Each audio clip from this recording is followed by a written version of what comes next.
माधोपुर गांव में पंडित राम प्रसाद जी अपनी पत्नी और बच्चों के साथ रहा करते थे। पंडित राम प्रसाद गांव में बने भगवान शिव के मंदिर में कई वर्षों से पूजा और सेवा का कार्य संभाल रहे थे। वो शिव मंदिर की बहुत सेवा किया करते थे।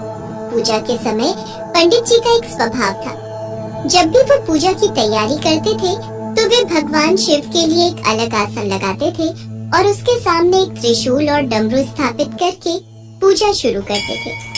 ये राम प्रसाद पंडित जी का नियम था।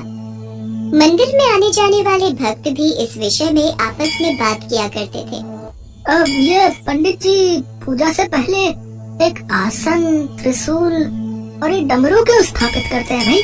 अरे राम प्रसाद पंडित जी से जब भी पूछते हैं वो यही कहते हैं कि जब वो पूजा करने लगते हैं तो स्वयं भगवान शिव उनकी पूजा ग्रहण करने के लिए इस आसन पर विराजित होते हैं। ये तो श्रद्धा भाव है पंडित जी का, तभी वो विश्वास के साथ ये आसन लगाते हैं। हे भोले भंडारी, शिवरात्रि का उत्सव आने वाला है। सब कुछ खुशी खुशी संपन्न हो जाए प्रभु हम सब पर और इस गांव पर अपनी कृपा बनाए रखना महादेव। ओम नमः शिवाय, ओम नमः शिवाय। जय शिव शंकर पंडित जी, आपका यही स्वभाव तो हम सबके दिलों में एक अलग जगह बनाकर रखता है। अच्छा, मैं इसलिए आया था कि शिवरात्रि के अवसर पर कोई बहुत पहुँचे हुए महात्मा भी हमारे गांव में पधार रहे हैं और वे शिवरात्रि के उत्सव पर मंदिर में दर्शन के लिए पधारेंगे। मुखिया जी, ये तो हमारे गांव के लिए अति सौभाग्य की बात है। वो तो है पंडित जी। अच्छा, मैं चलता हूँ। पंडित जी भगवान शिव को प्रणाम करके घर चले जाते हैं। अगले दिन महाशिवरात्रि का उत्सव था। भक्तों की भीड़ से मंदिर भरा हुआ था। भक्त शिवलिंग पर जल से अभिषेक करके बेलपत्र, फल फूल आदि से भोलेनाथ की शिवलिंग की पूजा अर्चना कर रहे थे। पंडित जी ने प्रभु का आसन लगाया हुआ था। भक्तगण जानते थे कि पंडित जी ने ये आसन शिव जी के लिए बिछाया है। तभी वो महात्मा शिव मंदिर में दर्शनों के लिए आ जाते हैं। उनके पीछे भक्तों की भीड़ भी लगी थी। आइए आइए महाराज, हमारा बड़ा सौभाग्य है कि आप हमारे गांव में पधारे। आज महाशिवरात्रि के पावन अवसर पर आपने आकर इस मंदिर की शोभा बढ़ा दी। महात्मा जी की जय, महात्मा जी की जय। सबका कल्याण हो।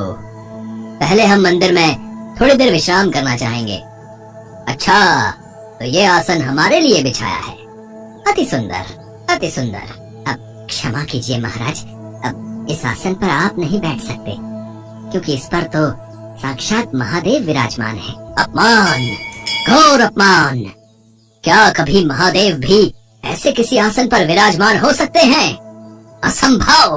विश्वास पर तो दुनिया कायम है महात्मा जी, और मेरा विश्वास है कि भगवान शिव सदैव मेरे द्वारा लगाए इस आसन पर बैठते हैं। अच्छा, कैलाश पर रहने वाले महादेव इतने मंदिरों को छोड़कर, इतने पूजा पाठ करने वाले पंडितों को छोड़कर यहाँ तुम्हारे आसन पर आकर बैठ गए, तो और संसार के बाकी भक्त तो पूजा व्यर्थ में ही कर रहे हैं।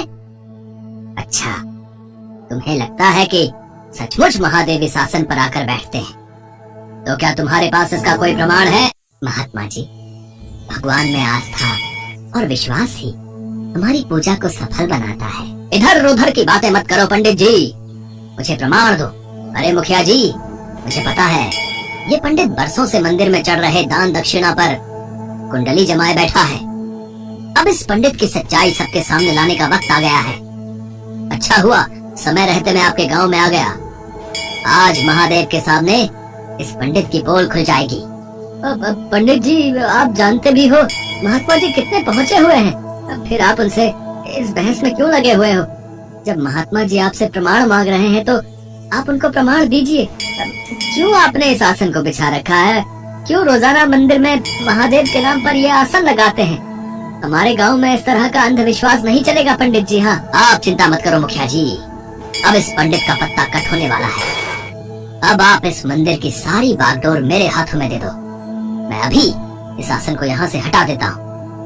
मेरे मंदिर में रहते इस तरह का कोई ढोंग नहीं रचेगा, कोई भक्तों को बेवकूफ नहीं बनाएगा। इस शासन के आगे भक्त सिर झुकाकर इतना चढ़ावा चढ़ा देते हैं और ये पंडित इस सारे चढ़ावे को अपनी जेब में भरकर घर ले जाता है। बस बहुत हुआ, अब ये आसन यहाँ नहीं रहेगा। अब इस मंदिर में सिर्फ महादेव के शिवलिंग की पूजा होगी। अरे अरे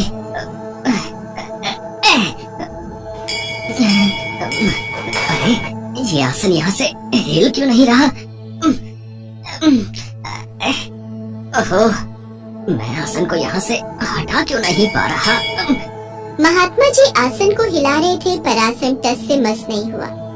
हे शिव शंकर, हे भोले भंडारी, आपकी जय हो प्रभु। मेरे विश्वास की जीत हुई, मेरी पूजा का फल मुझे मिल गया मेरे भोले बाबा।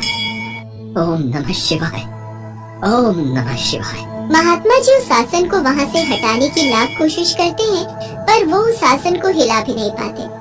महात्मा जी की आंखों के सामने तेज रोशनी आने लगती है। भगवान शिव का त्रिशूल हिलने लगता है, डमरू बज उठता है, मंदिर में लगे घंटे अपने आप बजने लगते हैं। महात्मा की आंखों में आंसू आ जाते हैं। हे भोलेनाथ, हे शिव शंभु, मुझे क्षमा करो प्रभु, क्षमा करो। मैंने आपके एक सच्चे भक्त की भक्ति पर सवाल उठाया, मुझे क्षमा करो प्रभु, मुझे क्षमा करो। ओम नमः शिवाय। हे शिव शंकर, हे महादेव, आपने मेरी भक्ति की लाज रखी, मेरा विश्वास जीत गया प्रभु। आपकी जय हो, जय हो, जय शिव शंकर, जय भोले भंडारी, जय हो प्रभु, जय हो। पंडित जी, आपकी सच्ची भक्ति जीत गई, आप सच्चे शिव भक्त हो, मैं ये मान गया। वर्षों की तपस्या के बाद भी मुझे भगवान शिव नहीं मिले, क्योंकि मेरा घमंड मेरी सारी तपस्या को छिन्न भिन्न कर देता था। आज आपके कारण मुझे प्रभु की शक्ति का आभास हुआ। ये गांव वाले सचमुच बहुत भाग्यशाली हैं कि आप जैसे पंडित जी इस मंदिर की देखभाल करते हैं। जय हो, जय हो, जय हो। मुझे क्षमा कर दीजिए। नहीं नहीं महात्मा जी, मुझसे क्षमा मत मांगिए, मैं तो भगवान भोलेनाथ का एक छोटा सा दास हूँ। वही तो हम सबके करता धरता है। मैं तो कुछ भी नहीं करता, जो होता है सब उनकी कृपा से होता है। ओम नमः शिवाय, जय भोलेनाथ। गांव के मुखिया जी भी पंडित जी से क्षमा मांगते हैं। सब लोग मिलकर शिवरात्रि का त्योहार धूमधाम से मनाते हैं। उस दिन से गांव के सभी लोग पंडित जी का और भी ज्यादा आदर और सम्मान करने लगे।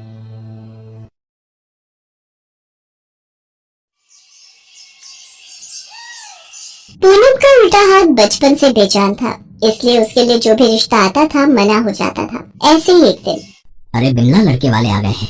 पूनम बिटिया तू चाय ले जा, बाकी मैं ला रही हूँ। माँ, लड़की का एक हाथ खराब है, ध्यान से देखो। मदन जी, खाना पीना तो होता ही रहेगा है? हम बेटे से बात करके आपको कुछ दिनों में जवाब भेज देंगे। अच्छा, अब हम चलते हैं, ठीक है? पूनम के लिए एक और घर का रिश्ता मना हो गया था। वो बिना कुछ बोले थैला उठाकर सब्जी लाने के बहाने घर से बाहर चली जाती है। घर से बाहर निकलते ही वो फूट फूट कर रोने लगती है। मदन और बिमला भी बहुत दुखी होते हैं। पता नहीं मोहल्ले की सब लड़कियों के हाथ पीले हो गए। हमारी पूनम के भाग्य में न जाने क्या लिखा है। जो भी लड़का देखने आता है इसके एक हाथ की खराबी की वजह से मना कर देता है। क्या करे बिमला, वो दिन मुझे आज भी याद है जब पूनम छोटी थी। सुनो जी, बारिश बहुत तेज हो रही है। मुझे नहीं लगता ये झुग्गी ज्यादा देर तूफान सहन कर पाएगी। तो पूनम को संभाल और जरूरी सामान बांध ले। मैं देखता हूँ कोई सहायता मिल जाए तो ये जगह खाली कर देंगे। तभी आंधी तूफान तेज हो जाता है और झुग्गी का छप्पर पूनम के ऊपर गिर जाता है। बिमला अचानक से चिल्ला पड़ती है, पूनम मेरी बच्ची, क्या हुआ तुझे? ये क्या अनर्थ हो गया भगवान, मेरी बच्ची। बिमला और मदन पूनम को उठाकर डॉक्टर के पास जाते हैं। बच्ची के हाथ पर भारी वजन गिरा है, इसलिए ये हाथ अब उम्र भर बेजान रहेगा। पता नहीं हमारी बेटी के साथ ही ऐसा क्यों होना लिखा था। आप दुखी मत हो, पूनम बाजार से आती होगी, आपको ऐसे देखेगी तो वो भी परेशान होगी। माँ बापू, क्या बातें चल रही हैं? आज तो मैं थक गई। ये लो माँ, सारी सब्जियाँ ले आई हूँ जो कुछ तुमने बोला था।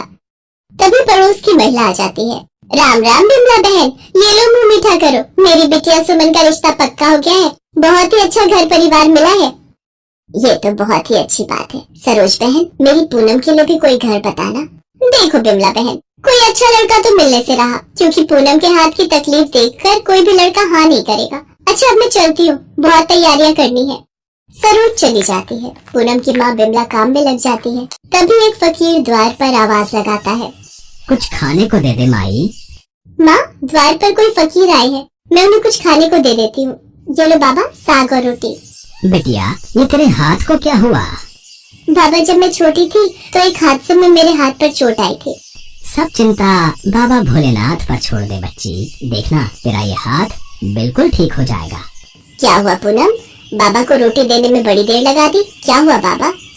सब चिंता बाबा भोलेनाथ पर छोड़ दे बच्ची, देखना तेरा ये हाथ बिल्कुल ठीक हो जाएगा।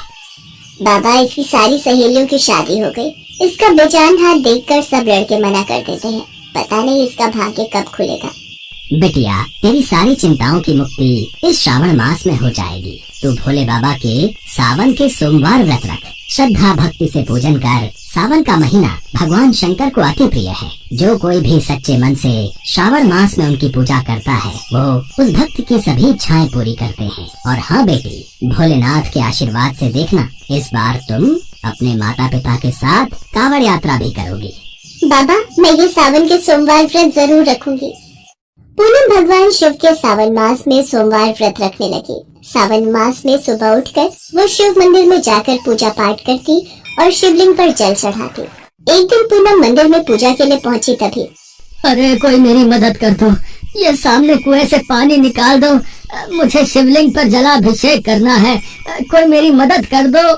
क्या हुआ बाबा, आप कुछ परेशान दिखाई दे रहे हैं? बेटी आज सावन मास की शिवरात्रि है, मुझे कुएं के जल से ही शिवलिंग पर जल से अभिषेक करना है, पर मैं वृद्ध हूँ, कुएं में से पानी निकालने में असमर्थ हूँ, क्या तुम मेरी सहायता करोगी? हाँ बाबा, मैं अभी आपके लिए कुएं से बाल्टी भर कर लाती हूँ। पूनम बाल्टी उठाकर कुएं के पास जाती है और कुएं से पानी निकालने लगती है। उसे याद ही नहीं रहता कि उसका उल्टा हाथ तो काम ही नहीं करता, पर वो दोनों हाथों से पानी की बाल्टी खींच लेती है और उस बूढ़े व्यक्ति के पास ले जाने लगती है। तो बूढ़ा व्यक्ति वहाँ नहीं होता। पूनम अपने दोनों हाथों की ओर देखती है। जो उल्टा हाथ बरसों पहले अपाहिज हो गया था, आज उसने उसी हाथ से कुएं से पानी निकाला। वो भागती हुई घर जाती है।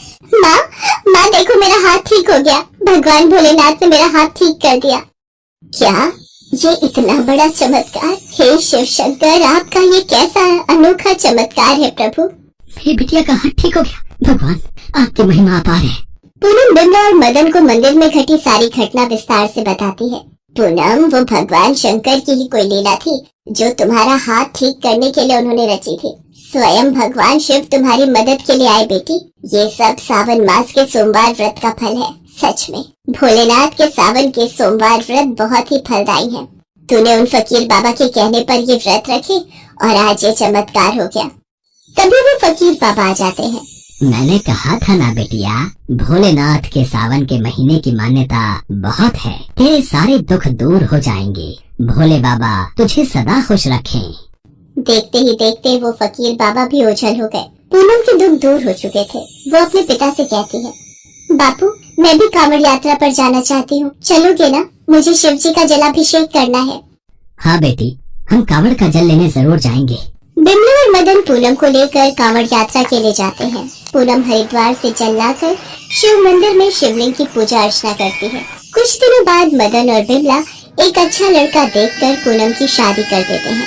पूनम को एक सुयोग्य वर की प्राप्ति होती है।